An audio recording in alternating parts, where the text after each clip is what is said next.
selamat malam teman-teman The Ngobis. Selamat tahun baru semuanya. Ini kali pertama IG Live kita di The Ngobis ya, di awal tahun ini, yaitu tanggal 9 Januari ya. So hari ini kita di awal tahun 2023 ini saya ucapkan buat teman-teman sekalian selamat tahun baru ya. Dan semoga teman-teman di tahun 2023 ini bisnisnya semakin lancar ya, semakin sukses, semakin diberkatin, usahanya semakin jos, dan apapun yang kalian cita-citakan, apapun yang kalian targetkan tahun ini, semua bisa tercapai ya. Amin ya. Yang percaya, yang kepingin tahun ini lebih sukses, yuk katakan sama-sama, ketik di kolom komen amin ya. Kita doakan semuanya bisa lancar ya. Nah, by the way guys, bulan ini, hari ini kita akan ngobrol seperti biasa ya di acara The Ngobis kita ya. Seperti biasa kita selalu waktu live seperti malam Senin seperti hari ini ya. Kita akan mengundang narasumber-narasumber luar biasa untuk ngobrol ya, untuk sharing, untuk berbagi ilmu, berbagi cerita ya. Karena teman-teman saya yakin dan percaya di dalam bisnis kalian pasti akan merasa, ya bukan akan merasa ya, pasti akan mengalami kesulitan masing-masing. Ya, karena menjalankan sebuah bisnis bukan perjalanan yang gampang gitu ya. Karena makanya banyak survei yang mengatakan dari 100% atau 100 pengusaha yang akan bertahan di tahun ke-10 itu cuma tinggal 4 orang. Ya, bayangin guys ya. Jadi bertahan di tahun ke-10 cuma tinggal 4% guys. Ya, dan ini memang kondisi yang terjadi. Maka dari itu guys, sebagai pengusaha kita tidak boleh berhenti untuk belajar. Ya. Dan paling penting lagi adalah apa? Kita bisa bertemu dengan satu komunitas, satu perkumpulan yang bisa saling menguatkan, ya. Dan untuk itu The Ngobis kita hadir supaya kita bisa saling menguatkan teman-teman. Kita akan sharing terkait dengan kisah-kisah sukses, kisah jatuh bangun daripada narasumber kita, ya. Dan harapannya kalian bisa belajar sesuatu dari sana, ya. So teman-teman nanti gunain waktu ini 1 jam ke depan. Kita akan live kurang lebih 1 jam ya. Jadi kurang lebih hampir jam 9-an ya. Kita akan live dengan narasumber kita dan kita akan ngobrol soal kisahnya beliau ya. Dan kalian tanya guys, tanya saja yang banyak ya, karena kalau Anda mungkin ketemu beliau Anda tanya sungkan, tapi ketemu di live kami Anda bisa tanya bebas guys ya. Tanya aja, belajar dari beliau gimana sih kisah jatuh bangunnya, gimana kisah beliau bisa mengembangkan bisnisnya sampai seperti sekarang ya. Itu yang teman-teman mungkin harus belajar, bisa belajar di kali ini ya. Saya mungkin sapa dulu, ada yang live hari ini ya. Sapa nih, saya kelihatan ada catikannya ya. Wah, pembicara sudah hadir ya. Sebentar Bu Enda, saya minta izin dulu, saya ingin menyapa yang lain dulu ya. Ada Kak Reni ya, Kak Reni Sujiati, apa kabar? Kak Ebiaku, Kak Akbar Nugraha ya, Kak Leli Setiawati, Kak Kenny Purnomo. Wah, Pak Kenny ini always ya hadir di acara The Ngobis nih ya. Penonton setia, thank you Pak Kenny buat kesetiaannya ya. Pak Ahmad ya. Kak Iputu Tirta Wibawa ya, Kak Linda Dondo Kambe ya, Kak Vio Arumita, Kak Bagas Fitri, Kak Mau Gaya ID. Woi, oke, mantap guys ya. Oke, tanpa berlama-lama, saya akan undang untuk narasumber kita untuk bisa join ya. Sebentar, supaya kita bisa ngobrol. Oke.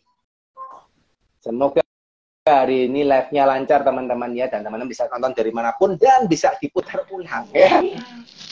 Hai Bu Enda. Ya Pak Deddy. Apa kabar Bu Enda? Baik, alhamdulillah. Alhamdulillah. Alhamdulillah ya. Seger Ya. banget, Pak Deddy. Seger banget Ibu.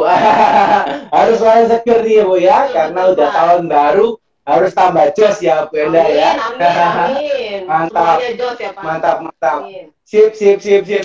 Saya ucapkan selamat tahun baru nih Bu Enda ya. Belum sempat ucapin selamat tahun baru nih sama Bu Enda. Iya Pak. Semoga tahun ini bisnisnya tambah sukses ya Bu ya. Semuanya. Amin. Sip, mantap. Yes. Makin sukses, makin banyak inspirasi. Mantap. Semuanya bisa tambah sukses. Resesi itu bisa hilang ya. Nah, dari resesi ada benar ya. Semuanya lancar semuanya. Oke. Oh ini ada komentar nih. Ini saya perlu bacain nih. Pak ada dari Kak Mas Abdul Khalid katanya Bu Enda cantik semangatnya nggak berubah dari SMP. Wih, mantap ya Bu ya. Mantap ini ya. Mantap ini ya. Saya juga nontonnya ini juga dari jauh ini Bu Enda mah cantik gitu ya teman-teman ya. Ya sepakat ya, katakan yes gitu ya. Oke, oke, oke, oke, oke. Ini gimana Bu kabarnya hari-hari ini? Hari Untuk apa ini namanya usaha? kabarnya baik, alhamdulillah. Seharian memang memang sejak resign dari kantor dan bisnis dari rumah, mungkin sebagian besar waktu dihabiskan di rumah ya gitu. Karena dulu waktu kerja, Oke. karena kalau waktu kerja mungkin hampir nggak pernah di rumah. Resign karena pengen banyak di rumah, makanya sekarang memanfaatkan waktu di rumah. Semua proses Oh. produksi kebetulan di rumah, belanja semua sekarang via online, tinggal telepon, tinggal pencet-pencet, semua beres. Jadi aku keluar rumah tuh kalau benar-benar urgent ada yang perlu aja sih, gitu sih. Pak Deddy. Jadi sekarang semuanya dikerjakan dari rumah ya Bu ya sekarang ya? Betul, betul.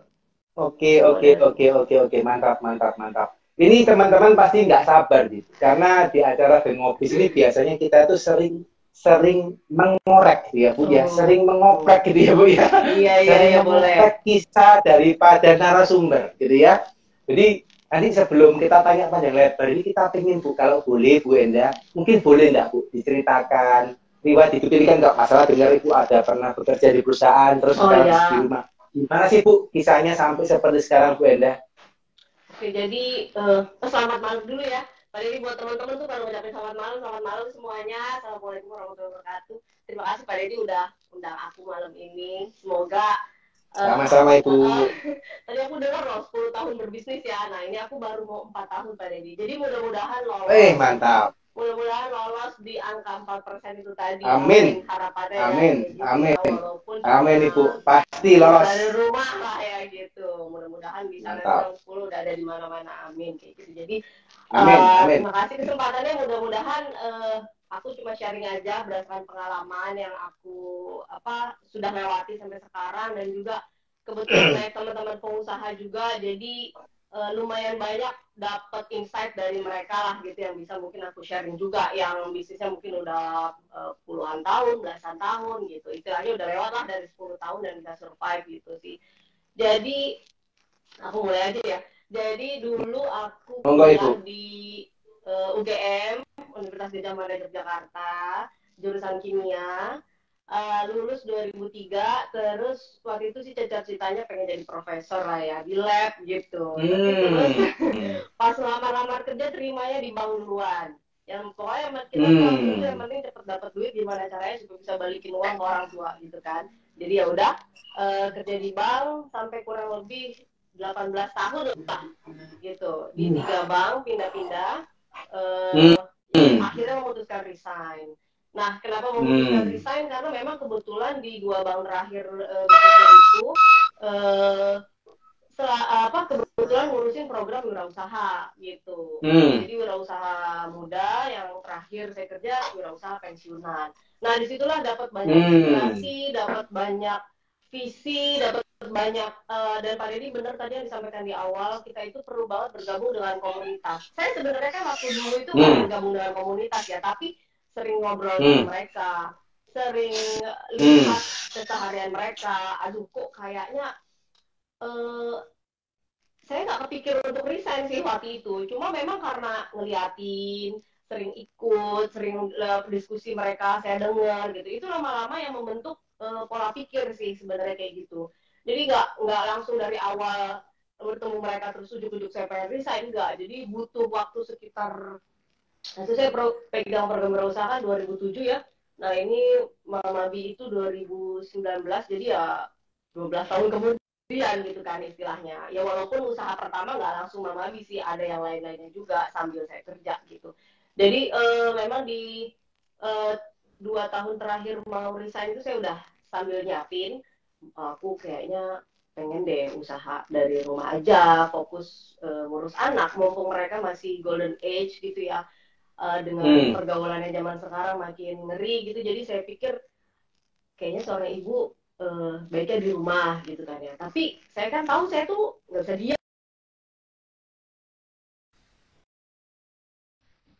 gitu. Jadi waktu itu berdoa aja terus, minta gitu kan ya sama Allah bahwa aku tuh mau di rumah tapi apa ya yang bisa aku lakukan tapi menghasilkan gitu. Yang aku juga melakukannya bisa senang gitu dan nggak banyak keluar rumahnya gitu. Ya udahlah di akhirnya Lebaran Ramadan jelang Ramadan 2019 lalu itu mulailah usaha ini gitu. Mama Abi itu namanya Bianca, nama anakku yang kedua itu Bianca. Gitu sih. Jadi awalnya juga nggak langsung seperti sekarang, lebih ke pokoknya mikirnya waktu itu aku apa ya, waktu itu kan dulu udah pernah coba kayak skincare, vitamin, terus habis itu jual baju-baju juga, jual jilbab, pokoknya apa ya, macam-macam lah yang bisa aku lakuin sambil kerja, yang penting jadi cuan gitu kan ya waktu itu, nambah-nambahin. Cuma ternyata itu ya buatku jadi latihan sebenarnya, jadi latihan untuk menjalani bisnis sekarang seperti itu. Jadi mikirnya apa deh, apa makan. Bagas. Oke, Ibu. Ya maklum Ibu kalau kadang-kadang live seperti ini, mohon maaf. Iya, nggak apa-apa, nggak apa-apa. Yang penting kita kembali. Kan gitu, kalau gagal siap, kita balik lagi. Iya, siap. Siap, Kak jatuh bangkit lagi ya, Bu ya. Siap.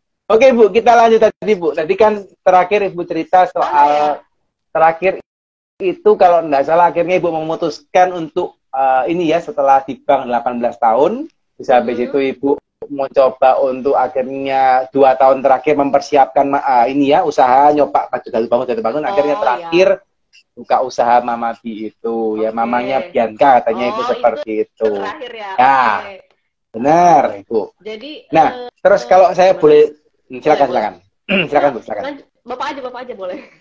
Saya kalau udah nyerocos susah berhentinya Pak. Pandiri aja. Asik itu Bu ya. Kalau udah nyerocos saya nggak dengerin tuh. Teman-teman pada tambah asik tuh ya. Nah Bu, nyambung tadi. Kok sampai akhirnya memutuskan membuat merek Mama Bi itu pertamanya dari mana Bu? Jadi waktu itu kan akhirnya tadi saya kan bilang ya pengen usaha kuliner, cuma karena itu sepertinya dibutuhkan kan, termasuk primer lah gitu ya kalau untuk makanan. Cuma kan waktu itu saya nggak bisa masak apapun gitu ya, nggak punya skill, keahlian apapun saya zero lah gitu ya. Cuma jadi waktu itu saya ngambil repack, jadi saya ngambil dari orang. Jadi saya cari supplier cemilan-cemilan gitu, saya repack cantik lah gitu kan. Nah itu karena gimana? Saya itu kan orangnya kalau udah punya ide pengennya gercep gitu Pak. Karena kalau nggak cepet ntar bisa hilang, nggak jadi gitu.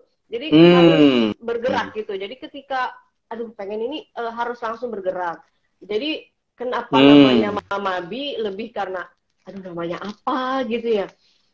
Udah dihakikan sebenarnya, udah saya daftarin juga Pak, udah ada sertifikatnya. Jadi Bianca aja kali ya, tapi apa ya, oh udah Mama Bi aja, mamanya Bianca, karena gampang juga disebutinnya gitu, Mama Bi gitu, jadi nggak repot lah gitu. Jadi ya udah gitu aja.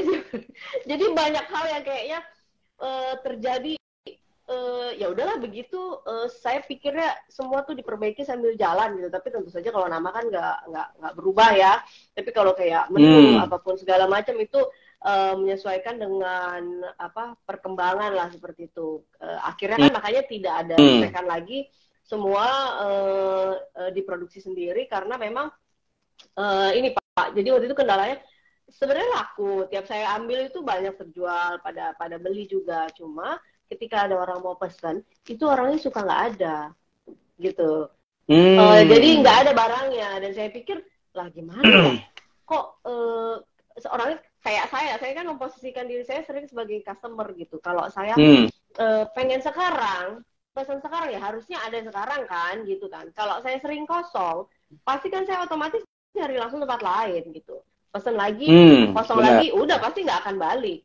Mana pesaing kan banyak banget yang jual kayak gitu ya Pak Deddy. Saya nggak punya waktu itu nggak punya nilai jual yang lain lah, maksudnya kelebihan yang lain yang bikin orang sepertinya akan selalu balik lagi gitu sih. Jadi nggak bisa kayak gini, ini orang udah terlanjur masa pengen sekarang ditunda makannya minggu depan gitu kan. Ya udah, cobalah bikin sendiri gitu. Akhirnya ya belajar gitu. Jadi dasar pertama retake itu yang asalnya ibu juga nggak bisa membuat menu yang aneh-aneh, malah akhirnya karena masalah yang ada, orang banyak pesan, akhirnya ibu belajar ke sana, belajar membuat sendiri tadi ya. Betul, betul. Saya kan yang penting waktu itu bergeraknya aja dulu gitu, nggak mau terlalu lama mikir itu ya bu ya. Iya mikir, karena ketika kita lama mikir itu kok biasanya nggak jadi. Benar, nanti begini, nanti begitu, belum ini, belum itu. Jadi pokoknya semua sambil saya cari, pesen, bahkan packingnya belum bagus, stikernya nggak ada, namanya masih bikin sendiri. Pokoknya semua serba disempurnakan sambil jalan kalau saya itu gitu. Oke. Menarik Bu. Ini memang kalau memang usaha ya. Kalau kebanyakan pikir bener kata ibu, nggak pernah ada yang jalan gitu ya, atau jarang jalan malah gitu ya. Benar. Malah harus dijalanin dulu gitu ya. Nah Bu, terus Bu, ini penasaran Bu ya. Tadi kan ibu ceritakan bahwa nggak bisa masak gitu ya. Terus waktu jalan bisnis pertama itu apa langsung mulus gitu tak Bu? Atau banyak kerikil-kerikilnya? Enggak, gitu? Ya kalau makanan kebetulan gini, dulu kan waktu saya di kantor itu kan kebagian sering handle event, bos-bos lah kayak gitu ya. Jadi saya banyak belajar tahu soal rasa gitu. Makanan yang enak tuh seperti apa sih yang beliau-beliau suka gitu. Jadi mungkin kalau soal rasa saya tahu makanan enak kayak apa, tapi bikinnya nggak tahu waktu itu. Jadi ya trialnya adalah sampai dapat rasa yang enak menurut saya, karena sekeliling saya, teman-teman saya itu ya kan kurang lebih kayak saya gitu kan, saya posisikannya. Jadi saya harus dapat rasa yang enak, lebih ke kayak gitu sih Pak Deddy untuk trial awalnya ya. Dan ya karena nggak pernah kebiasa di dapur, otomatis ya gosong lah, ya banyak bahan kebuang lah, waktu kebuang lah, gitu, kebuang lah gitu. Jadi ya pernah nangis di pojokan lah, pernah aduh capek banget, capain si gue nih gitu, udah kerja enak, ngapain sih begini banget gitu. Ada saat-saat kayak gitu. Tapi kalau sekarang mau sempat sampai berpikir kayak gitu ya Bu ya? Pikir Pak, maksudnya posisi di kantor kan sudah lumayan ya. Jadi kayak saya aja, ngapain sih gue pulang kantor masih repot banget ya bikin begini gitu. Kerja lagi, intinya pulang kerja kita kerja lagi gitu kan ya gitu. Udah gitu kan pasti di awal uangnya belum seberapa dong. Ya dibandingin gaji kita gitu, dibandingin uang dinas saya misalnya kayak gitu. Kayaknya nggak kelihatan gitu. Aduh, ngapain sih gue nyari uang cuma untung istilahnya berapa puluh ribu kok sampai nggak tidur, sampai aduh kayaknya capek banget gitu mikirinnya. Di kantor capek, di rumah capek gitu. Cuma ya gimana ya, tapi niat saya tuh kuat soalnya Pak, untuk bisa membebaskan diri saya jadi pegawai itu kuat waktu itu. Jadi ya udahlah gitu, emang mesti begini, itu dijalanin aja. Ya pokoknya ngaduk sambil nangis ya nangis gitu. Tapi dikerjain. Gitu ya Bu ya? Luar biasa. Ya ampun capek, tidur gitu jam berapa, jam 1 besok jam subuh udah bangun kan, berangkat kerja jam 1 ya. Jadi luar biasa sih. Jadi memang buat teman-teman yang mau usaha sambil kerja itu, saya paham banget effortnya itu gede banget gitu. Tapi ketika dijalanin dan udah bisa, itu luar biasa deh Pak Deddy. Puas gitu. Ketika akhirnya kita bisa mewujudkan yang kita mau gitu, itu luar biasa gitu. Oke. Nice. Teman-teman yang mau tanya tolong masukin di kolom question ya. Ini ada pertanyaan yang terus jalan ke atas, takutnya nggak kebaca ya. Nah, sambil teman-teman tanya di kolom question, saya yang tanya dulu karena menarik ini ceritanya Ibu Enda ini. Boleh, siap. Nah Bu, tadi sambil nangis sambil ngaduk ya Bu ya. Sambil nangis sambil ngaduk. Itu jalan berapa lama Bu? Sampai akhirnya Ibu benar-benar memutuskan resign dari perusahaan. 2 tahun ya? Itu kan pandemi loh. Wow. Pas lagi pandemi. Yes. Saya memutuskan resign itu kan dicegah banyak orang, karena kan Yes. Lu lagi pandemi juga gitu. Di Resign rumah, juga. udah gitu kan, ya Pak Deddy, maksudnya lumayan kerjaan di kantor gitu, udah punya tim. Terus kesannya kan kalau bisnis rumahan tuh ya cuma kayak begitu aja gitu kan ya, ngapain sih lu ntar takut. Ya wajar sih, mereka kan takut karena ntar mungkin saya menderita gitu kan. Konsep teman-teman sendiri gitu, atau bahkan keluarga saya juga kayak gitu, orang tua. Karena bahkan ibu saya aja sampai sekarang kadang nelfon, kok kamu bisa nelfon sih gitu, emang hari ini lagi nggak repot, nggak banyak orderan gitu ya, ya gitu ya. Gitu ya. Karena besar di keluarga pegawai kan gitu, jadi seperti itu gitu, jadi kan turun temurun kan pegawai gitu. Sebenarnya sih ibu saya usaha juga ya, usaha TK, tapi beliau tuh dari kecil, saya kecil kayaknya pengennya anaknya jadi pegawai semua. Jadi ketika saya mau resign waktu itu dapet inilah, ngapain sih mau resign, nggak enak kerjaannya, jual kue doang aja harganya berapa, untungnya berapa gitu loh Pak Deddy. Jadi ya kurang lebih begitulah ceritanya gitu. Oke, Bu, kalau nggak konfidensial nih Bu, biar teman-teman juga lebih bisa membayangin ya Bu. Terakhir Ibu di perusahaan itu posisi sebagai apa Bu? Kalau nggak konfidensial gitu. Departemen head ya. Departemen head itu kepala departemen, berarti VP apa ya? Yes. Ya, gitu itu di kepala departemen apa Bu kalau boleh tahu? Namanya retention departemen. Jadi itu yang ngurus program-program wirausaha untuk pensiunan Pak. Jadi saya dapat banyak banget insight dari situ.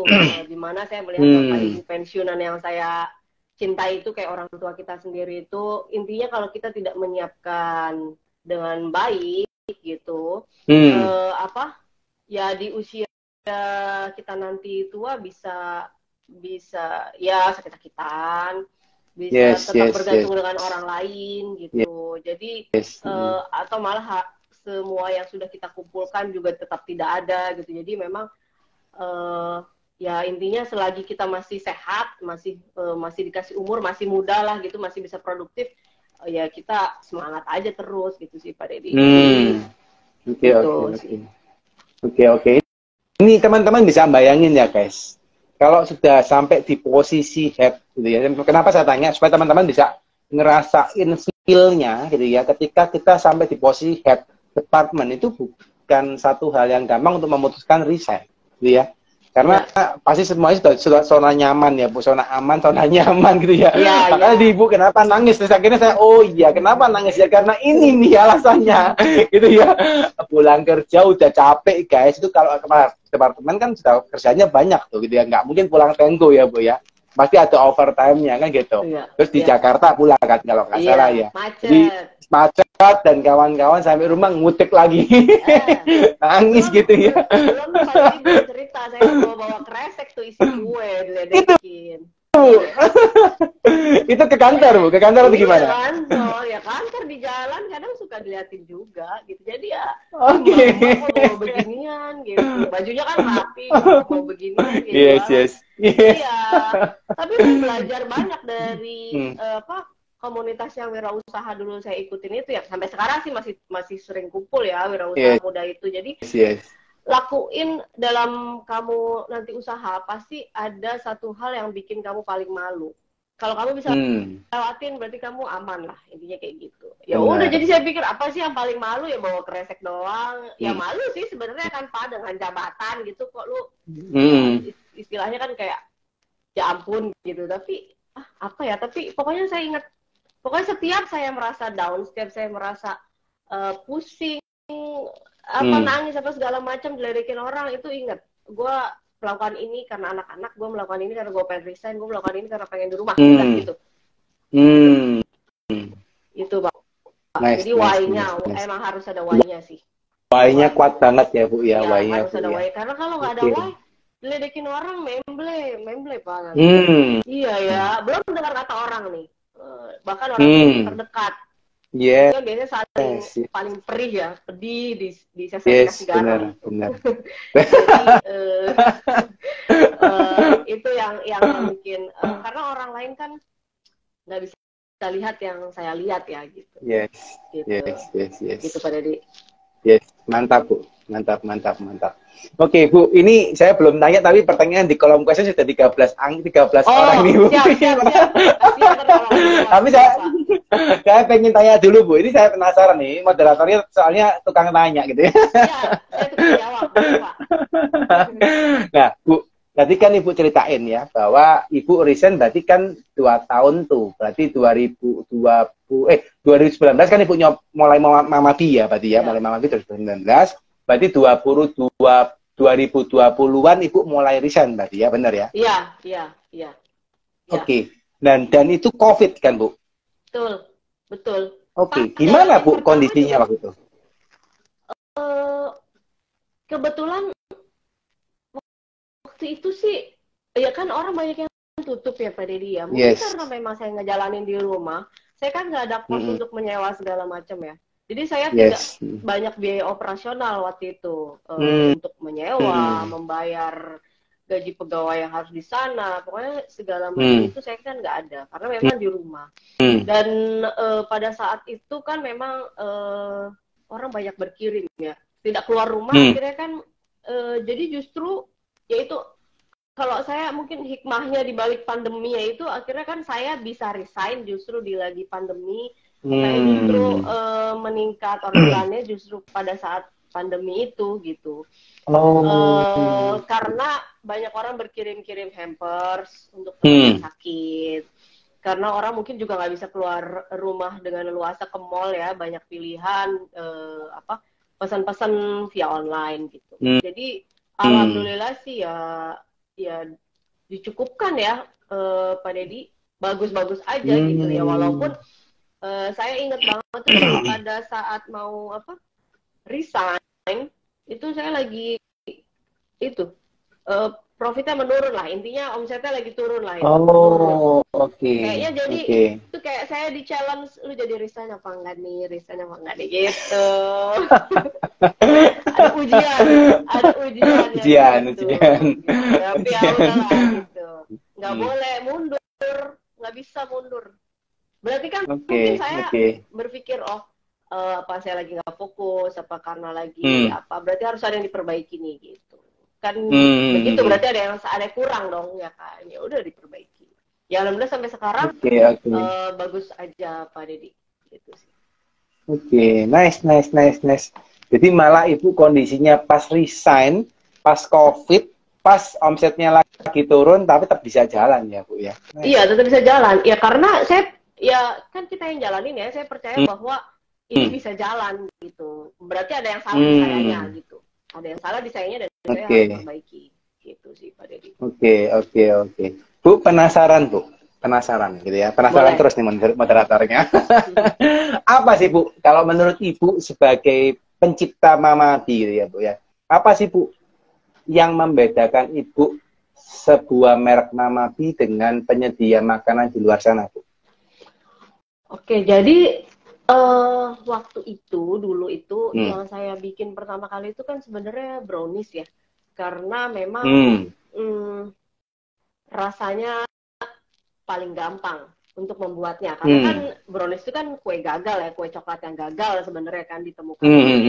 Saya bikin itu dulu. Nah kalau kita bicara dulu gitu, saya juga berpikir orang jualan brownies juga banyak ya gitu. Berjamur lah banyak banget gitu. Apa yang ngebedain gitu? Apa yang ngebedain ya? Saya juga belum punya uang untuk bikin, belum berani gitu ngeluarin uang banyak untuk bikin packing yang bagus gitu kan ya. Tapi saya waktu itu yang harus saya ngebedain adalah minimal produk saya ini bisa bisa jadi hadiah lah gitu buat. Jadi harus cantik gitu. Jadi waktu itu yang dari awal itu packing itu selalu saya perhatikan sih, walaupun itu seadanya ya. Jadi tetap saya pakein pita, tetap saya pokoknya bikin stikerin, terus on time ngirimnya gitu pada di waktu awal. Tapi makin belajar makin sini, mungkin lebih ke ini ya Pak Deddy, banyak produk saya yang bisa custom sesuai dengan keinginan dari yang pesan. Karena kan orang senang sekali spesial gitu ya, merasa spesial gitu. Jadi nggak jadi bisa custom sesuai keinginannya dia. Udah gitu saya juga kita tuh apa, saya kan senang dilayani dengan baik ya. Jadi saya memposisikan diri kita, kita harus bisa melayani customer juga dengan baik. Kalau bisa jadi teman gitu kalau saya gitu ya. Jadi bukan cuma kayak orang order terus ya udah gitu. Kan saya pernah salah dilayani kayak gitu. Ketika membeli, selamat malam, saya mau pesan gitu. Terus langsung dia blok isi form ya gitu dong.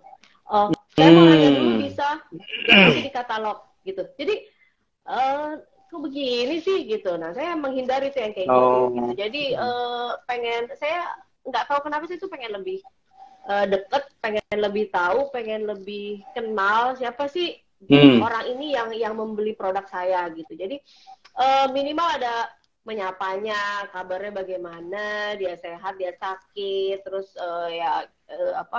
di save nomor handphonenya, kesukaannya dia juga saya tahu kalau akhirnya jadi langganan ya Pak Didi, dan terus selalu ada follow up-nya. Jadi kadang orang itu memang ada sih katalog, ada ukurannya di situ, ada harganya di situ, tapi kan suka nggak melihat ya, kita harus jawab. Karena saya juga misalnya gini, itu kan ada di katalog, lihat aja Mbak gitu. Saya nggak senang aja sih dijawabin kayak gitu ya, jadi saya juga tidak mau kayak gitu. Ya walaupun kadang-kadang kalau lagi penuh hektik banget, awal-awal dulu masih saya handle sendiri, ya ampun itu kemana ya di katalog kayak kemana kok kalau nggak lihat. Tapi sabar, berarti aku juga gitu, berarti nggak bisa. Bentar ya Mbak, gitu. Ini infonya gini. Jadi service sih gitu, lebih ke service. Mungkin perbedaan gitu karena jualan makanan kan banyak banget ya gitu.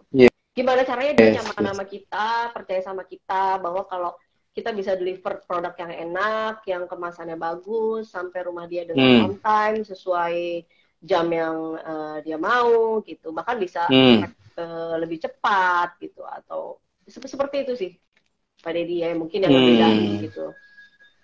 Oke, nice. Ini satu hal ya teman-teman, meskipun usaha ini didirikan di rumah gitu ya, kalau dari ceritanya Ibu ini kan berarti tetap ada pembeda ya. Jangan sampai kita itu buat brownies ya brownies aja gitu ya Bu ya, tapi jadi Ibu buat brownies tapi dibuat hampers, buat bingkisan, dikasih pita, itu kan something simple, tapi itu yang membedain kalian daripada yang lain, dan itu penting untuk zaman sekarang gitu ya. Nah Bu, karena ini pertanyaan tambah banyak, aku takutnya nggak nututin, jadi aku stop dulu untuk pertanyaanku gitu ya. Aku nanyain dulu teman-teman ini, kita banyak di kolom question ya. Saya coba tanya satu-satu dulu ya Bu Enda ya. Ini teman-teman rasanya penasaran semua nih. Wah ini ya, ini pertanyaan tak mulai dari yang pertama dulu. Pertama itu berarti yang paling bawah alasnya ya. Nah ini dari YD Pamungkas ya. Oke, saya munculin Bu. Mbak Enda ya, Bu Enda gitu ya. Larinya cepet banget, weh. Ini pakai itu ya, pakai apa boosting apa gitu ya. Gimana caranya? Aku ditinggalin gitu ya. Gimana nih? Pasti ada lah Pak Yudi ya. Beliau nih bercanda nih ngeledekin saya. Pak Yudi itu salah satu mentor waktu terakhir tempat saya kerja. Beliau usaha besar di Jember sana. Jauh lebih keren hanya dia. Kalau soal lari ya mungkin karena saya sering olahraga lari ya gitu. Gitu ya. Pak Yudi, aku tuh lari lebih cepat karena belajarnya sama banyak orang, termasuk salah satunya Pak Yudi. Jadi aku serap ilmunya dari sini, aku langsung aplikasiin gitu aja kali ya. Jadi berteman sama orang kan kita selalu bisa dapat insight, oh dia bagusnya apa ya yang aku bisa aplikasiin, dia bagusnya apa ya gitu. Jadi melihat hal positif apa gitu di dalam diri seseorang yang bisa kita aplikasi ke bisnis kita atau keseharian kita gitu sih Pak Deddy gitu.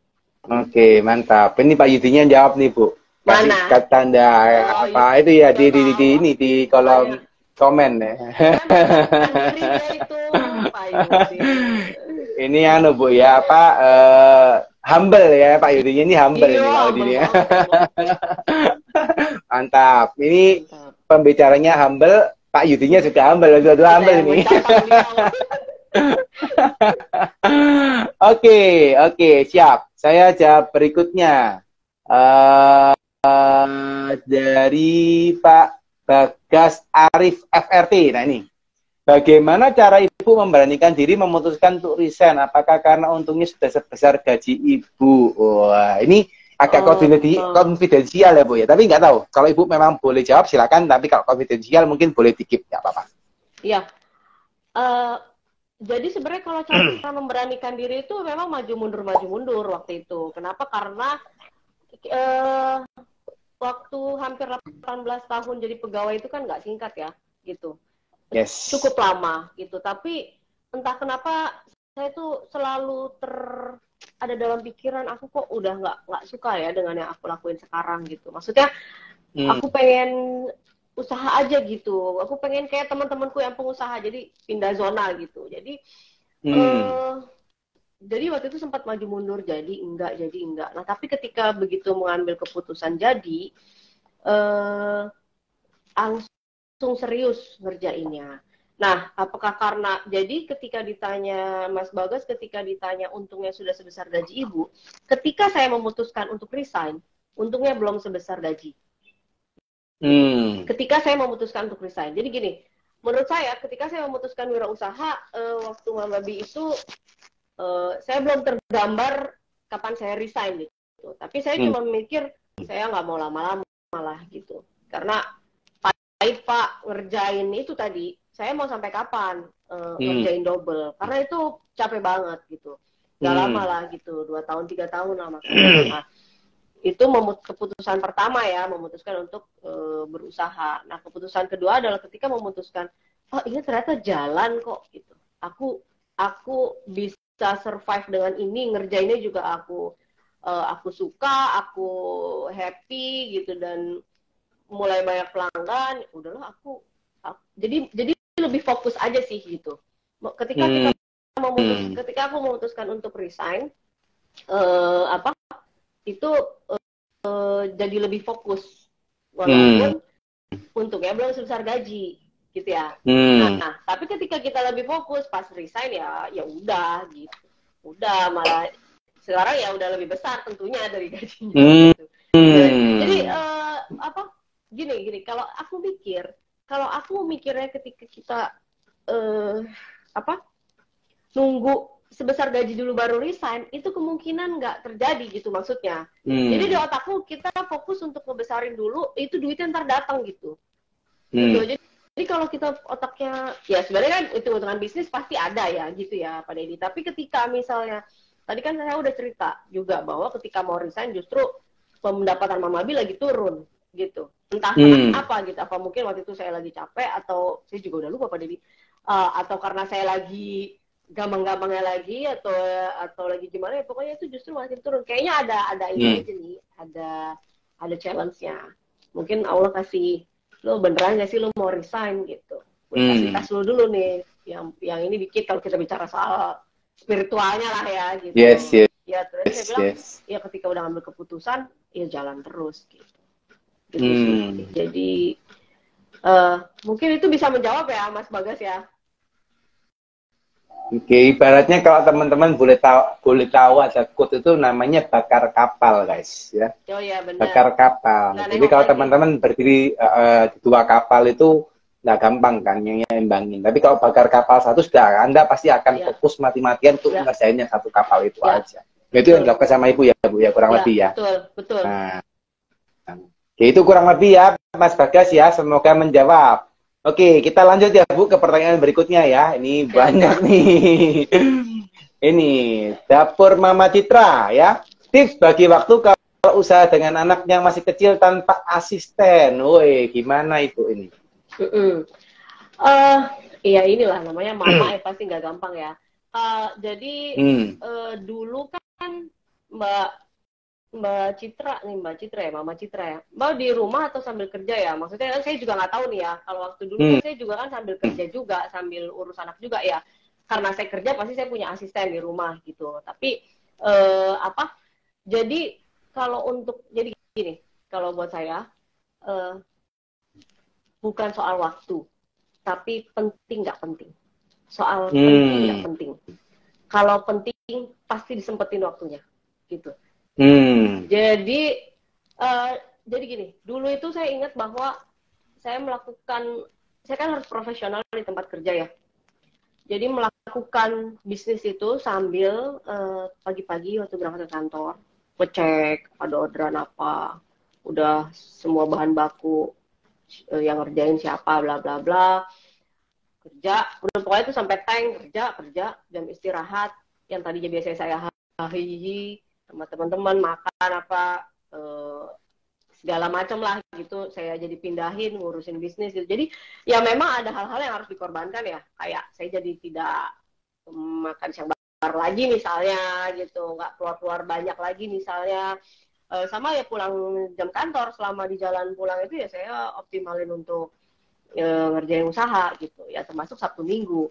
Ya mungkin kalau misalnya anak yang masih kecil ya Mbak atur waktunya dengan ini ya apa ya, menunggu dia tidur misalnya, atau dianya main, maksudnya kalau sama anak itu harus dikasih tahu, tetap menurut saya walaupun dia masih kecil, dikasih pengertian gitu, mama melakukan ini untuk ini, kamu ini ya gitu, lebih ke gitu sih. Sampai sekarang bahkan anak saya ya udah SD sama SMP juga tetap saya libatin gitu, kasih tahu, mama ini di sebelah nih pada ngeliatin ini dua. Ya, gitu. Makanya ini saya di kamar banyak gitu. Mantap Ibu, Jadi, mantap. Ya balik lagi ke itu. Kadang-kadang orang berpikir manajemen waktunya gimana gitu, tapi itu bisa diatur waktunya kalau kita anggap penting, intinya gitu. Ketika penting, benar. Ya entah gimana ya, mungkin tengah malam bangun, lihat nonton YouTube resep-resep misalnya kayak gitu ya, atau pagi-pagi bangun lebih pagi gitu untuk ngeberesin segala urusan anak. Jadi nanti ya lebih ke gitu sih. Jadi yang ngatur kan di rumah kita masing-masing berbeda ya. Harus dicari sendiri celahnya di mana gitu. Kalau saya sih gitu. Jadi mantap. Penting atau nggak penting gitu, Mbak Citra. Mungkin lebih simpelnya Bu Citra bisa ngatur skala prioritas gitu ya Bu ya. Betul, iya betul. Di mana duluan diatur. Gitu. Ya betul. Yes. Tapi pasti bisa gitu ya maksudnya Bu ya. Pasti keluarga urus anak tetap lebih utama udah pasti. Tapi ya itu tadi, insya Allah bisa diatur lah. Karena kita semua punya waktu yang sama kan, 24 jam. Ada yang bisa sukses, ada yang istilahnya sejam kita bisa ngatur waktu, ada yang lebih milih scrolling handphone, ngeliat-ngeliat medsos yang nggak jelas, tapi ada yang baca buku jadi dapat ilmu, intinya gitu. Jadi mau milih yang mana gitu. Yes, depend on us ya Bu ya, kurang lebih ya. Betul. Oke, mantap. Ya, semoga jawab ya Mama Citra ya. Makasih, dan semangat Citra. Terus ya, meskipun tidak punya asisten ya, harus bisa. Oke, lanjut Bu. Wih, tambah banyak nih. Oke, teman-teman nggak janji bisa habis nih ya. Cuma kita coba usahakan ya, karena rencana sampai jam 9 nih harusnya kita udah-udahin. Nupus ini rasanya. Ini boleh nih. Dari Kak Nupus Sakiatun, bagaimana cara memasarkan produk kita lebih luas sedangkan kita tidak punya relasi dan atau banyak teman, Bu? Nah, gimana nih menurut Ibu? Sekarang kan zamannya online ya. Sebenarnya gini, balik dulu pada kita punya banyak teman ya, belum tentu teman juga beli kok. Intinya gitu. Benar. Yang kita nggak kenal itu orangnya jauh lebih banyak. Jadi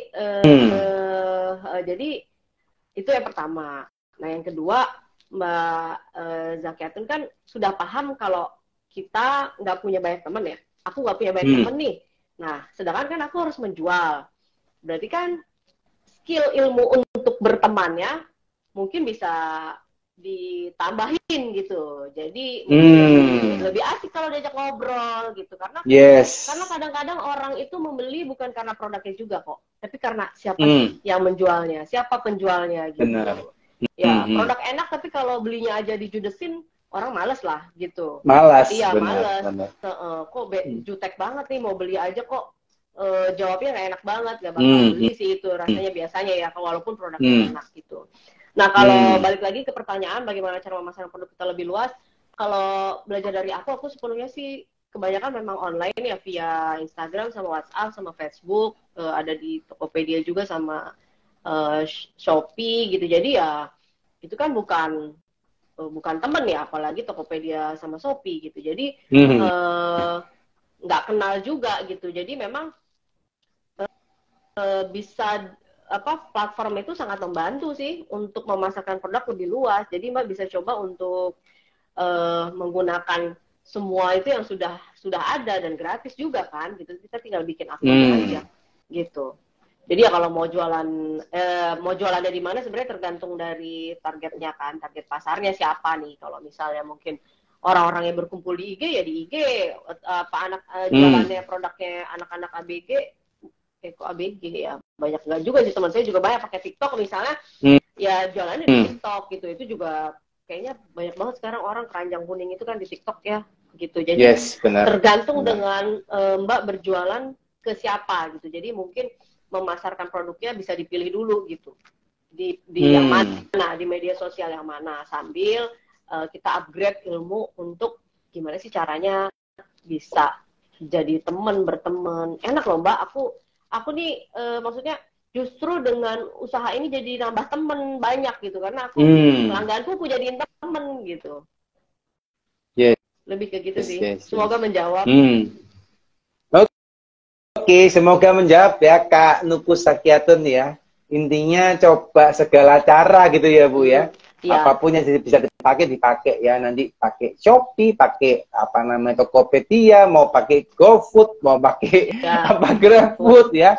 Macam-macam lah ya. Apalagi kalau sekarang lebih gampang ya Bu, karena aksesnya kan bisa dari mana-mana ya sekarang ya. Iya, pakai handphone kan juga bisa. Benar.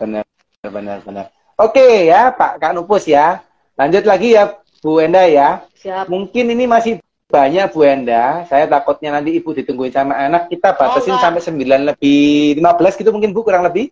Aman. Udah tidur. Aman ya, oke, sip. Oh, udah tidur, oke. Oke. Lanjut ya teman-teman ya. Kak Ninot 84, ini ada yang tanya Bu. Komunitasnya apa ya? Ini terkait dengan tadi loh Bu, yang komunitas pengusaha itu mungkin ya. Oh, salah. Dulu itu saya kan kerjanya di Bank Mandiri, jadi saya bikin program. Kebetulan kan PIC program Wirausaha Muda Mandiri, jadi saya istilahnya banyak terpapar dengan cara pikir mereka gitu ya, itu dulu. Kemudian yang di pensiunan kita bikin komunitas Wirausaha Mantap Sejahtera. Nah kalau yang sekarang ketika udah usaha gitu, saya ikut Jackpreneur. Nah, Jackpreneur itu punya pemerintah ya gitu. Jadi mungkin dari Dinas UKM bisa daftar, biasanya langsung ke kecamatan, minta jadi binaan. Jadi sebenarnya di setiap kecamatan itu rasanya sih ada program-program wirausaha ya, di mana dinas itu diwajibkan untuk membina UKM-UKM yang ada di sekitar wilayah itu gitu sih. Nah itu lumayan banyak banget sih dapat pelatihan, dapat kadang-kadang bantuan promosi, pokoknya dan terus saya itu rajin ya istilahnya kita punya handphone buat usaha, buat nambah ilmu, buat nambah teman, nambah itu. Jadi ya sesekali kita boleh dong untuk refreshing ya, tapi jangan sampai kita habis berjam-jam waktu untuk enggak ini. Jadi kadang saya nyari komunitas yang bisa kita ikutin ya, banyak soalnya di Instagram atau di Facebook gitu. Banyak kok komunitas wirausaha yang kita bisa lihat apa aja ya mereka gitu. Banyak yang buka pendaftaran gitu juga banyak. Iya. Yes. Banyak teman-teman, banyak kok ya komunitas memangnya Bu ya. Iya, di Jakarta ya, juga banyak ya. Gitu kan juga ada gitu. Pokoknya benar. Yang cocok yang kita bisa belajar banyak intinya sih kayak gitu. Yes. Cari aja sih Kadin juga bisa kalau mau masuk sana, HIPMI juga bisa ya. Betul. Atau tadi yang UMKM juga bisa, banyak macam ya. Gitu. Oke, semoga menjawab ya Kak Ninot 84 ya. Oke. Lanjut lagi Bu. ini dari Kak Kiano Kitchen ya. Oke. Kak Kiano Kitchen. Ketika awal usaha yang bantu siapa Bu? Ya, jadi memang jadi dari awal itu saya kan karena kerja. Jadi gini, dulu itu kan open PO mingguan. Balik lagi karena waktu itu kan masih mencari pola ya gitu. Tapi terus saya tuh entah gimana dari awal tuh pokoknya pengen selalu di otak saya tuh bikin customer tuh senang gitu. Jadi ketika ada orang order nggak di weekend, itu punya saya lah kasian juga nih orang ya mau order tapi kok harus nunggu saya libur dulu Sabtu Minggu, orang pengennya hari besok. Ya lu nggak bisa besok, nggak bisa gue gitu. Itu jadi menggerakkan saya. Nah, jadi memang sejak dari awal banget itu memberdayakan Mbak di rumah. Kebetulan kan dia pintar masak juga gitu. Nah, ketika dilatih bisa, ya sudah jalan terus gitu. Sampai sekarang akhirnya ya udah nambah pegawai gitu. Jadi memang dari sejak awal sudah melibatkan orang lain saya. Karena sayanya kerja tuh. Dan nggak mau cuma jadi sambilan gitu, nggak, saya harus seriusin nih gimana nih gitu. Nah kebetulan dia bisa, jadi ya sudah berlanjut sampai sekarang. Jadi untuk istilahnya yang beberes rumah ya orang lain lagi saya cari gitu. Oh, jadi sekarang Mbak yang di rumah sekarang naik pangkat ya Bu ya, jadi ini ya kepala koki gitu mungkin ya. Ya betul, kepala produksinya dia gitu, Jadi dikaryakan, dinaikin tingkat ya juga happy gitu ya. Betul. Oke, mantap. Ya, Oke, semoga menjawab ya. Ya, sip. Oke, siap. Oke, lanjut. Sebentar, ada Kak France. Ini Kak France. Oke, ini Kak France tanya bagaimana cara mengembangkan pelanggan agar semakin meluas di luar lingkup kenalan kita. Ini sama kurang lebih ya Bu ya, jawabannya sama yang tadi ya. Iya sih, kurang lebih sama ya. Sama ya, intinya ya. Sih.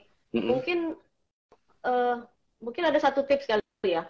Jadi gini, Pak Deddy, orang itu sering pesan ke saya, ke Mama Bi itu untuk dikirim ke orang lain. Untuk dikirim ke orang lain. Kan saya kenalnya orang itu yang pesan kan, nggak kenal orang yang Nah, tipsnya Mbak, ketika mengirimkan, saya hubungi yang menerima. Izin dulu. Oke. Izin dulu, Mbak, saya hubungi yang nerima ya, untuk memastikan bahwa dia bisa menerima. Nyampe. Ya, nyampe. Nah, itu intinya orang kan juga kan kalau dapat WA dari orang nggak dikenal, juga nggak mau ya gitu biasanya. Yes. Selamat siang dengan Mbak siapa gitu ya, dengan Mbak ini, salam kenal, saya admin dari Mama Bi. Kami hari ini mengirimkan paket, mohon agar diterima ya. Intinya sih seperti itu aja. Gitu, mohon agar diterima ya. Kurang lebih kurirnya akan sampai berapa menit kemudian, ini Sherlocknya gitu. Jadi dia kan akan membalas biasanya. Halo Mbak, dapat paket dari siapa? Misalnya, kalau itu rahasia saya nggak kasih tahu ya. Mbak, maaf banget, rahasia surprise dari yang kirim, nanti ada kartunya kok, gitu. Jadi, begitu sampai, Mbak sudah terima, gitu. Jadi, akhirnya ada pembicaraan, ada conversation di situ yang akhirnya kita jadi kenal dia.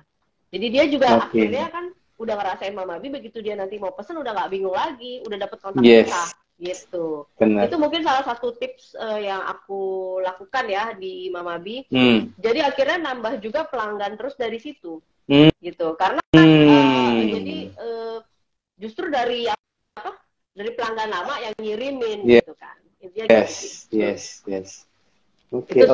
Tapi itu di WA apa di WA apa di call tuh? Di WA. Oh, di WA ya. Kalau di call kan biasanya nanti saya dikira tukang nawarin itu. Gym atau kredit. KTA gitu ya Bu ya. Iya. Jadi kita kan mau bantu ya, tapi untuk memastikan aja. Kadang ada yang dibalas, ada yang enggak gitu. Jadi yang penting itu ada SOP-nya aja dari saya kayak gitu. Yang penting kita memberitahukan. Tapi di memberitahukan. Di packaging tetap ada infonya kan ya Bu, di packaging ya. Nama penerima gitu ya. Cuma kan kadang-kadang kan kalau dia nggak merasa pesan, dia nggak mau terima kan. Iya, kadang ya kan takut dong orang aku nggak pesan nanti disuruh bayar gitu kan. Jadi memang dihubungi duluan supaya dia juga siap bahwa aku akan terima paket. Memang ada yang ngirimin teman aku gitu. Jadi begitu Gojek atau Grabnya sampai, nggak ditolak, kasihan juga kan, karena beberapa kali itu Yes, pernah yes. kejadian seperti itu. Kan kasihan si abangnya Oh, gitu. oke, Jadi oke, itu oke, salah oke. satu cara juga sih supaya bikin nyaman ya, semuanya Yes, enak gitu. yes. Mantap, mantap. Oke, nice ya teman-teman ya. Ini satu insight ya, yang bisa teman-teman langsung lakuin tuh ya. Jadi di kontak, Anda kontak WA, dapat ke calon customer baru, gitu ya. Bisa jawab orangnya. Siapa tahu besok-besok ingat dia mau pesen lagi ke apa produk Anda akan lebih amazing sih. Jadi bisa nambah terus tuh database customernya. Betul. Oke, oke. Semoga menjawab ya Kak Franca ya. Oke, lanjut lagi nih.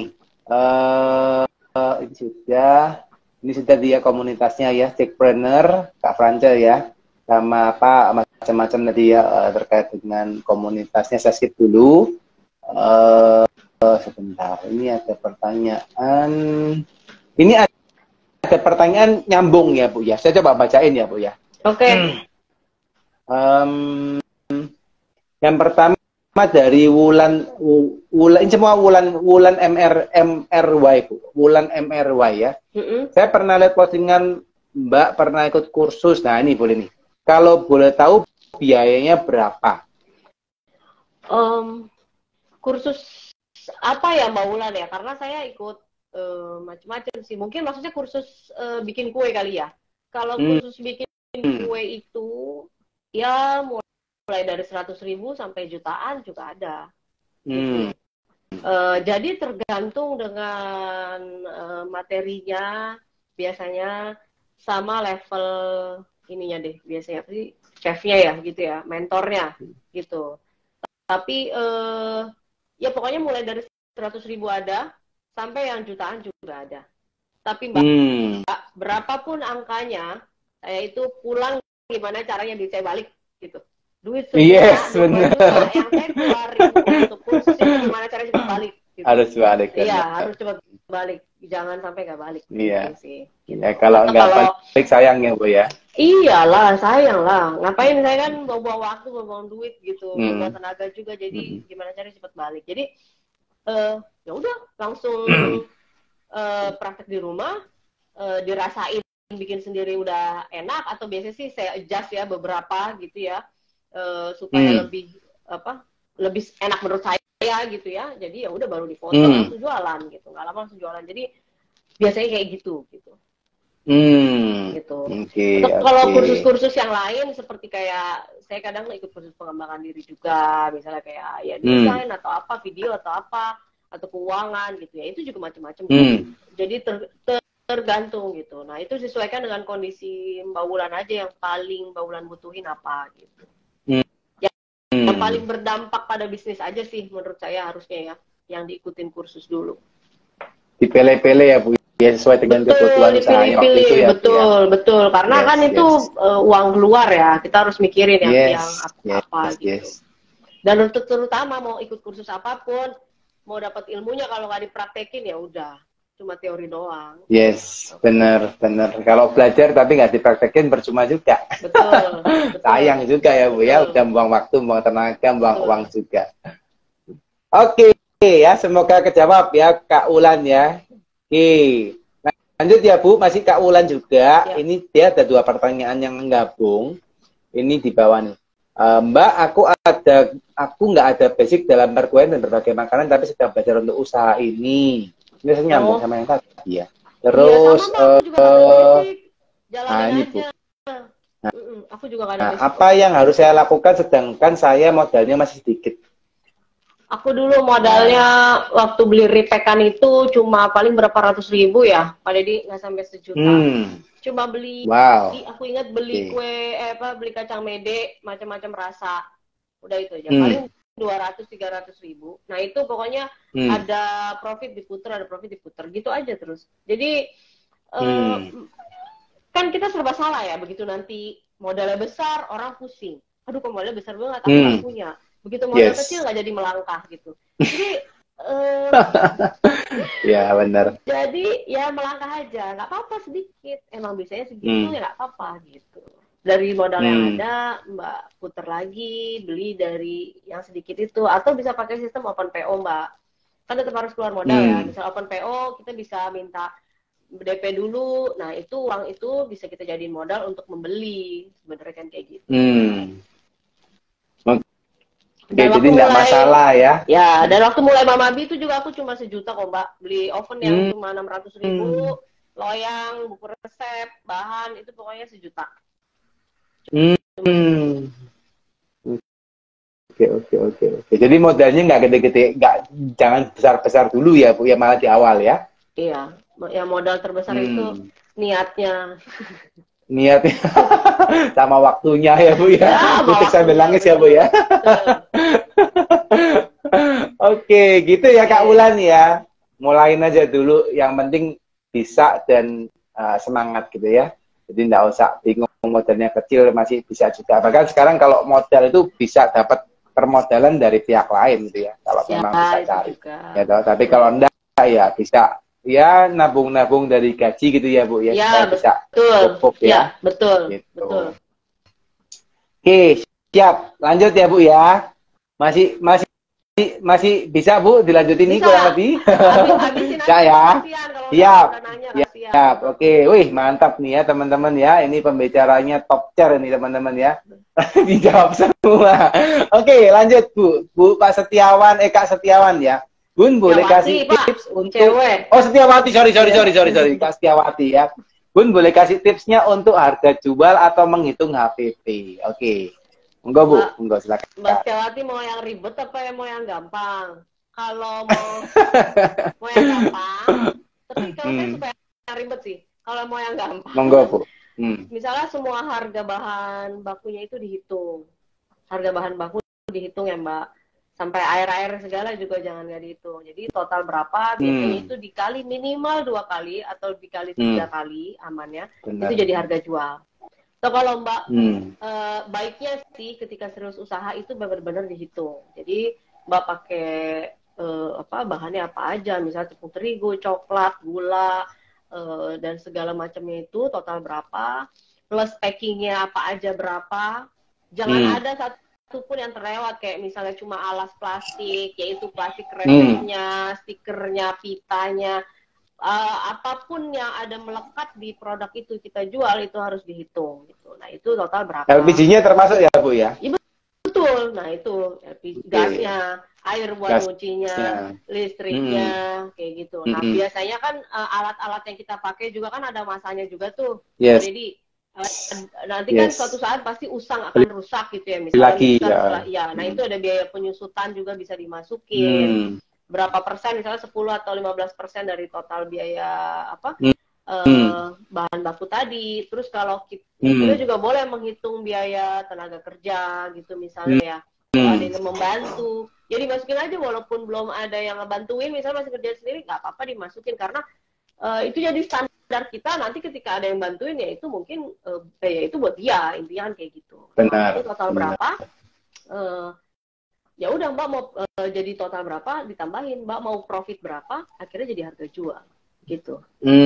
Jadi harga bahan baku, kemasan, biaya penyusutan, termasuk tadi jangan lupa gas, listrik, cuci piring, segala macam itu, cuci alat-alatnya ya, aku cuci piring, cuci alat-alatnya, loyang segala macam itu jangan lupa dihitung gitu, dan baru total plus profitnya Mbak mau berapa, jadi harga jual kayak gitu.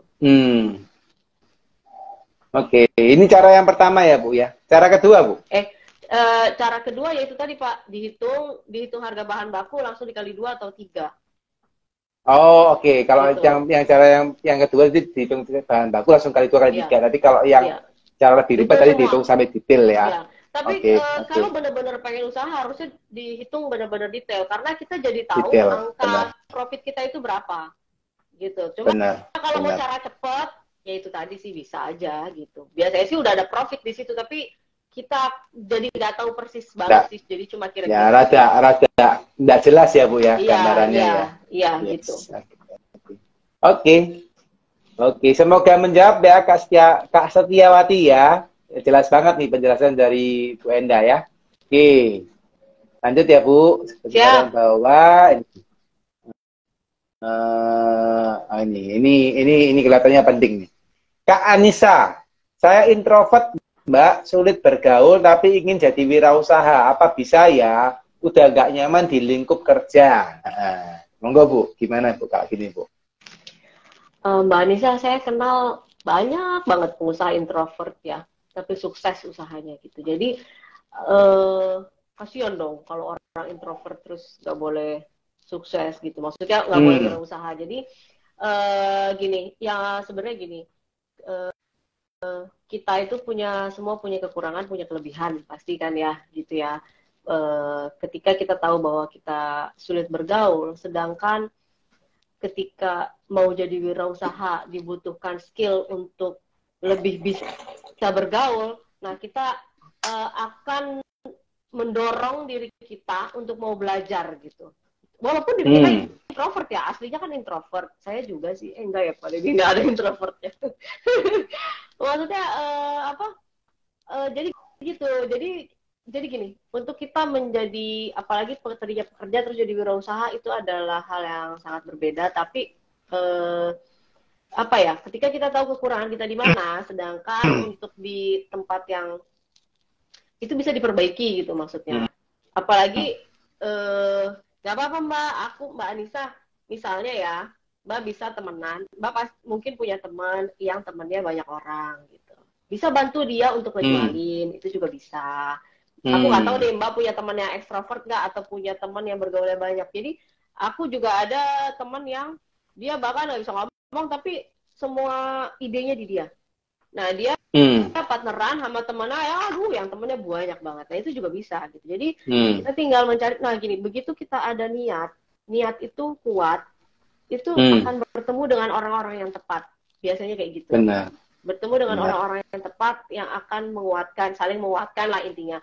Ketika kita introvert tapi kita punya ide, ketemu sama teman ekstrovert, banyak teman yang nggak bisa mikir ide apapun, nah itu kan cocok gitu. Jadi nyambung, saling menguntungkan, saling kita ini. Jadi ya, nah aku kan nggak tahu nih di Mbak Nisa bagaimana kondisinya, tapi ya mungkin kalau dari mungkin bisa kolaborasi dengan orang lain, atau juga ya udah sambil berjalan, mungkin kan bisa baca ya karakter yang diperlukan untuk jadi seorang wirausaha itu seperti apa sih gitu. Tapi BTW di dunia sekarang yang semua sekarang jualan via online ya, itu kan nggak harus orang yang muncul juga sih.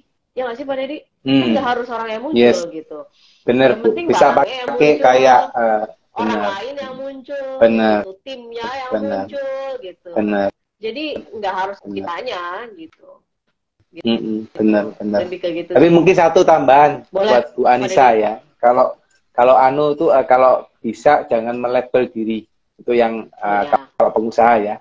Jangan melabel diri saya introvert atau saya ekstrovert gitu ya, atau saya melankolis, saya sanguin tuh. Karena anyway saya sendiri orangnya dulu introvert.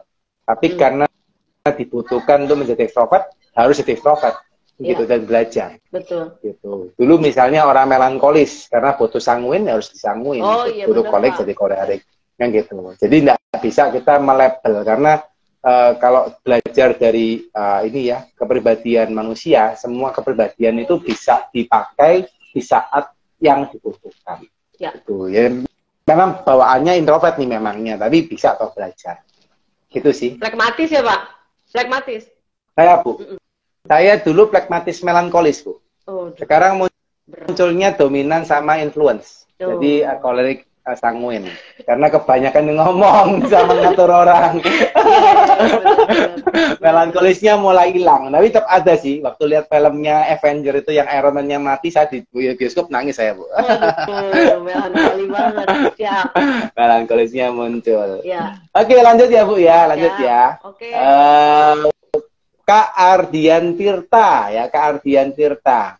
Nah, Mbak, bagaimana Mbak bisa menekan biaya produksi dengan pemakaian kemasan yang menarik dan sudah di custom? Bagaimana bisa menekan biaya produksi dengan pemakaian kemasan yang menarik dan sudah di customize? Jadi gini, waktu awal ya Mas Ardian, biaya untuk membuat kemasan baru yang custom itu nggak murah gitu, karena lebih bagus food grade dan bisa mendesain sendiri gitu. Jadi itu tentu saja berkali lipat daripada yang saya bisa biasanya. Ya, karena emang wirausaha harus agak ada modal-modal nekatnya dikit, saya pikir saya kan tujuan awalnya memang pengen jadi hampers ya. Jadi orang yang ngasih seneng, yang nerima juga seneng. Gitu. Ya udah, Bismillah, lakuin aja.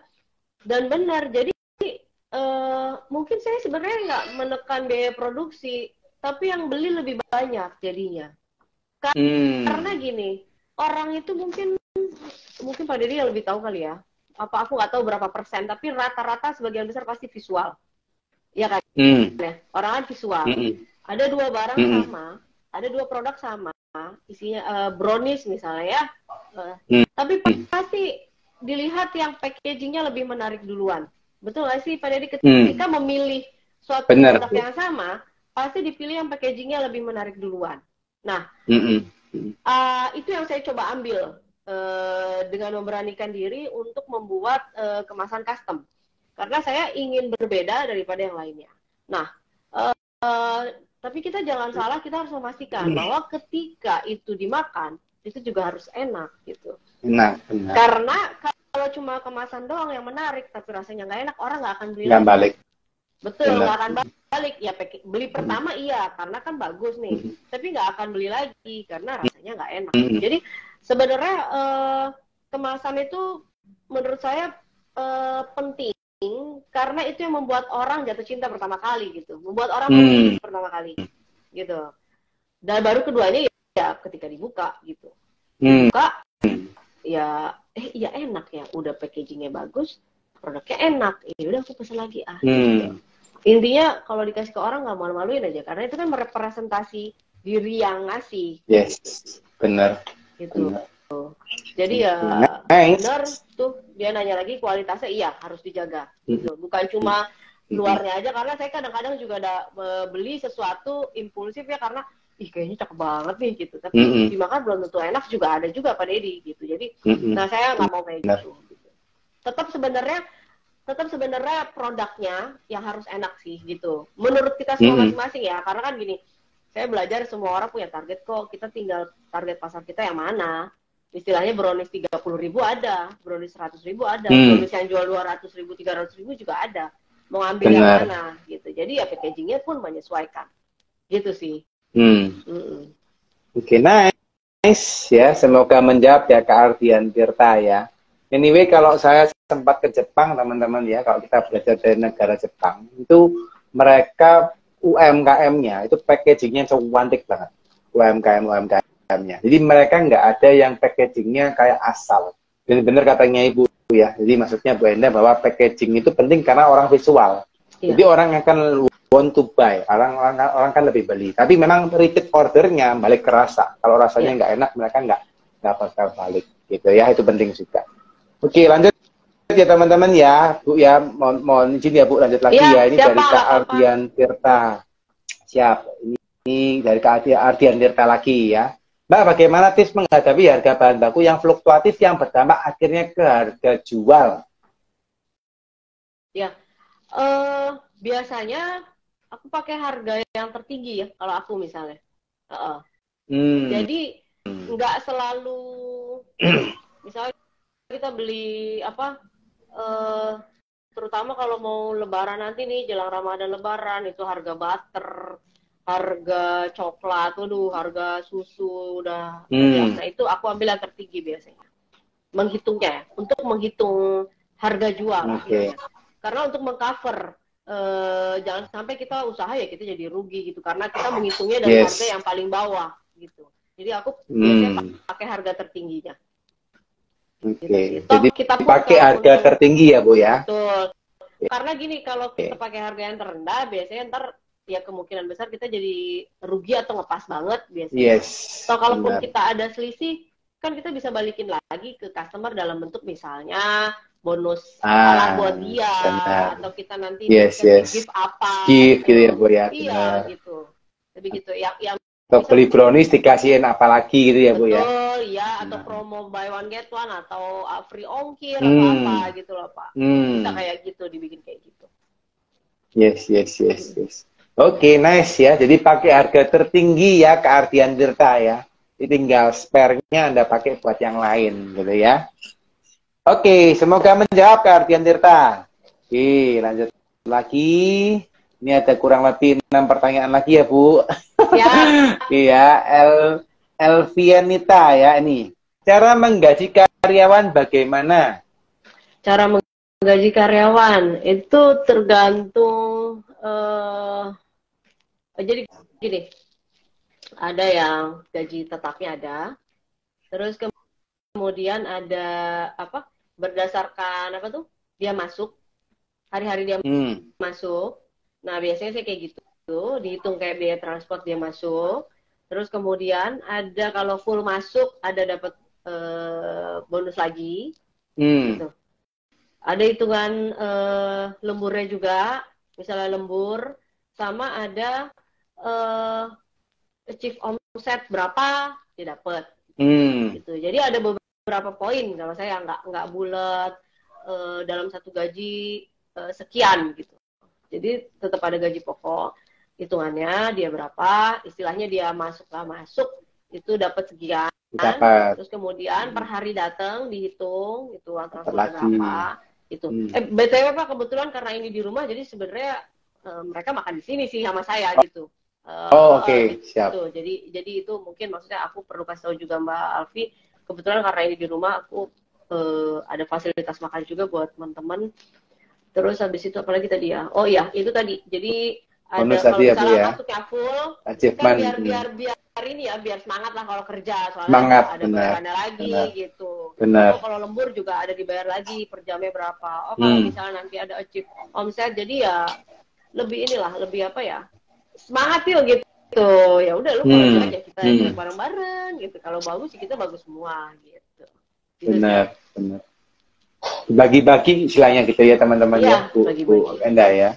Oke, jadi variabelnya jangan dibuat satu variabel aja teman-teman. Jadi dibuatin beberapa variabel supaya bisa dorong karyawannya atau tim Anda bisa lebih semangat gitu ya, Bu Enda maksudnya ya. Betul ya, ya itu yang saya lakuin sih Pak gitu, yang saya lakuin kayak gitu.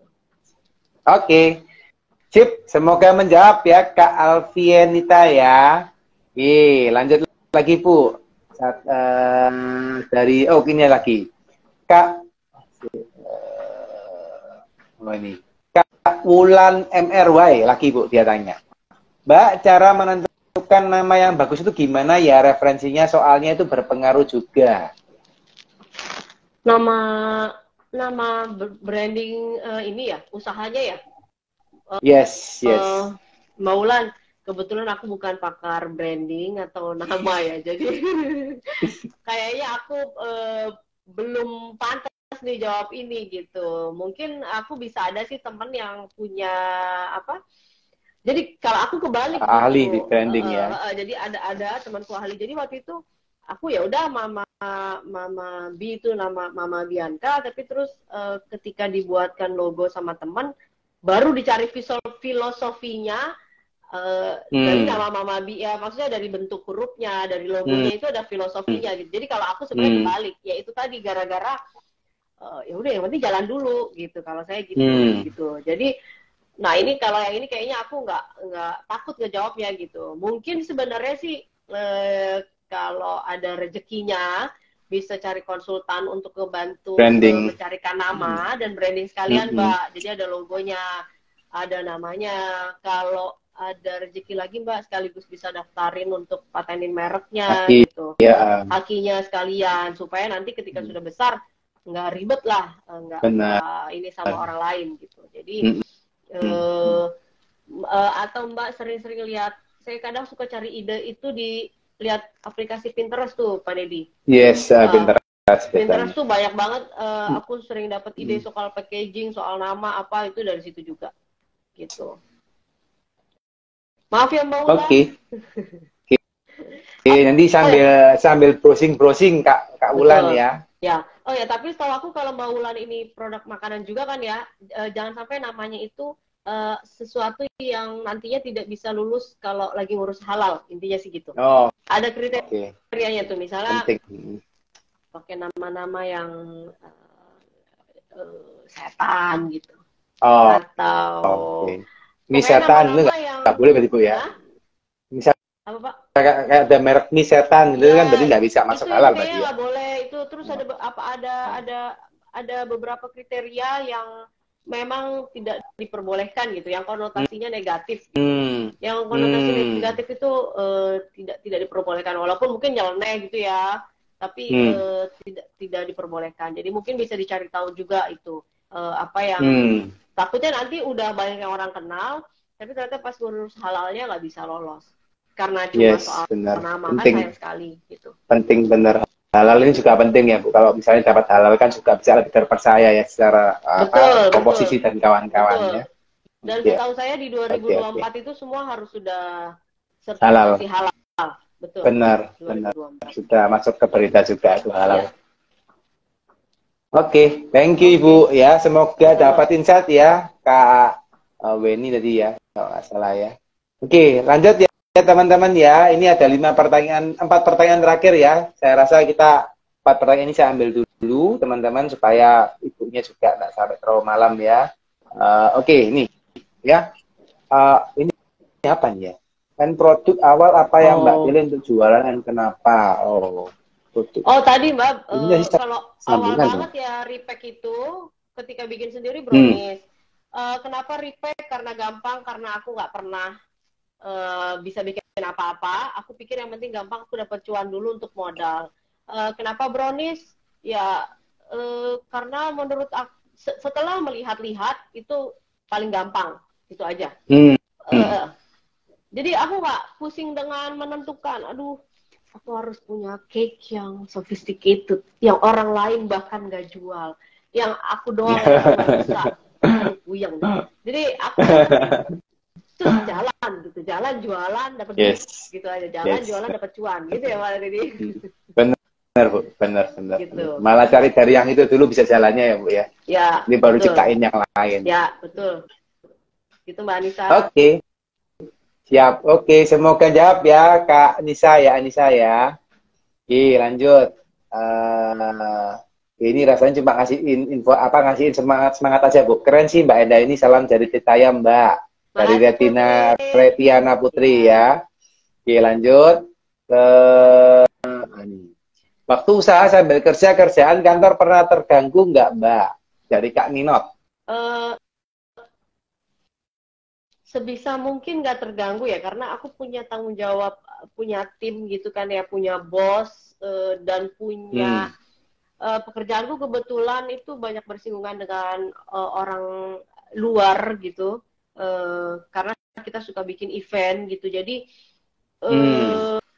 ya itu dia, jadi mengerjakannya itu sambil di waktu-waktu yang aku lagi nggak kerja gitu. Ya kalau dibilang pernah terganggu, mungkin di otaknya pernah dalam arti capek banget, lelah gitu ya, lebih ke lelah gitu, jadi kurang istirahat gitu, jadi kadang di kantor juga jadi letoy misalnya karena kurang tidur gitu. Nah itu sempat terjadi. Ya tapi paling ya minum vitamin lebih banyak. Kalau misalnya lagi sepi orderan ya saya mikirnya emang disuruh istirahat nih, ya udah istirahat gitu. Jadi lebih pinter ngatur-ngaturnya aja sih gitu. Sebisa mungkin nggak terganggu kantor. Kenapa? Karena kita masih digaji dari kantor, harus profesional. Dan kalau kita nggak profesional di kantor juga, itu kan teman-teman kantor ngelihat ya gimana mau beli dagangan kita, nanti jadi ke bawah-bawah gitu. Oh lu mah pantesan aja sering tidur di kantor, lu gara-gara jualan ya. Nah aku nggak mau digituin, Jadi kerjaan kantor beres ya aku jualan, ya udah beres gitu. Jadi jadi aku menghindari dikait-kaitkan gitu loh Pak Dedi. Benar. Lu kerjaan lu nggak beres gara-gara lu sibuk mikirin jualan sih. Nah aku nggak mau kayak gitu. Jangan sampai sih gitu. Karena gimana pun kantor, aku masih digaji dari situ. Kita punya tanggung jawab gitu. Ya, gitu. Oke, sip ya. Itu peribahasanya itu kalau kita bisa dipercaya sama tanggung jawab yang kecil, kita bisa diberikan tanggung jawab yang lebih besar gitu ya Bu ya. Betul. Sip. Spider-Man ya. Mantap ya. Kayak Spider-Man. Oke ya Kak Nina, semoga jawab ya. Oke Ibu, the last question. Ini kita IG live terlama nih ya. Ini awal tahun langsung nih 1,5 jam. Ya, aman. Oke, Bu Leli ya. Dari Bu Leli, Mbak Enda untuk pekerjaan sekarang tersendiri di produksi atau tim yang kerjakan? Purchasing, ini potong ya. Purchasing kah? Ya. Aku cuma dia tanya cuma tanya purchasing kah gitu ya. Tuh, nggak tahu ini mungkin ada sambungannya cuma nggak ditulis lagi mungkin. Iya. Oke. Jadi kalau awal dulu iya, sekarang sudah enggak. Jadi ada beberapa teman-teman yang diproduksi yang ngerjain. Jadi memang gini, dari awal itu aku karena dulu kerja ya, memilih produk-produk yang bisa dikerjakan oleh tim tanpa harus aku. Karena kalau harus ada akunya, bisa aku gimana mau kerja gitu kan ya. Padahal di dinas luar kota juga gitu Pak Dedi. Jadi ya jadi jualan dong gitu. Karena orangnya nggak ada gitu. Jadi jadi itu makanya saya menu-menunya itu memilih memang yang bisa dikerja, walaupun custom ya, itu tetap bisa dikerjakan sama tim gitu. Saya suka masih terjun sendiri di produksi kalau lagi kangen satu pengen ikutan ngerjain, atau memang harus yang menghias banget yang saya harus turun tuh baru saya kerjain gitu. Tapi sebisa mungkin tim yang ngerjain karena saya udah punya porsi yang lain gitu. Intinya kan cari market, cari yang beli siapa nih gitu. Punya strategi apa di tahun 2023 itu saya yang mikirin, kan nggak mungkin mereka yang mikirin gitu. Jadi kita bagi-bagi gitu. Intinya sih gitu. Yes, ya. Bener ya, semangat Bu Leli ya. Yang disampaikan sama Bu Enda ini harus banyak tim yang ngerjakan gitu ya Bu ya. Kalau ngerjakan sendiri terus nanti nggak bisa gede-gede usahanya Bu ya malahan ya. Betul, ya awalnya sih memang ngerjainnya kan cuma sedikit, tapi ya kan bisa berkembang gitu. Itu sih Pak. Oke. Sip. Oke, semoga menjawab ya Kak Leli ya, Bu Leli ya. Iya, itu tak lihat lagi. Bu, ini tiba-tiba satu lagi Bu yang tanya Bu. Saya tanyain boleh? Boleh. Ada lagi apa-apa. Satu boleh ya? Ya, boleh. Oke. Ini terakhir ya teman-teman ya, bonus dari Bu Enda ini ya. Tips apa Bu ketika awal-awal kita punya karya supaya dia senang kerja sama kita? Apa ya? Jadi kebetulan gini kan, kalau dari pengalaman saya itu, waktu yang tadi, yang Mbak di rumah itu memang udah kerja lama sama saya, gitu kan. Jadi memang udah cocok lah gitu intinya. Tapi ketika dia berubah shifting jadi berbeda pekerjaan, itu kan cukup challenge di situ karena biasanya tidak melakukannya. Nah itu tentu aja intinya adalah menularkan semangat, menularkan apa ada yang di kepala kita itu kita infokan.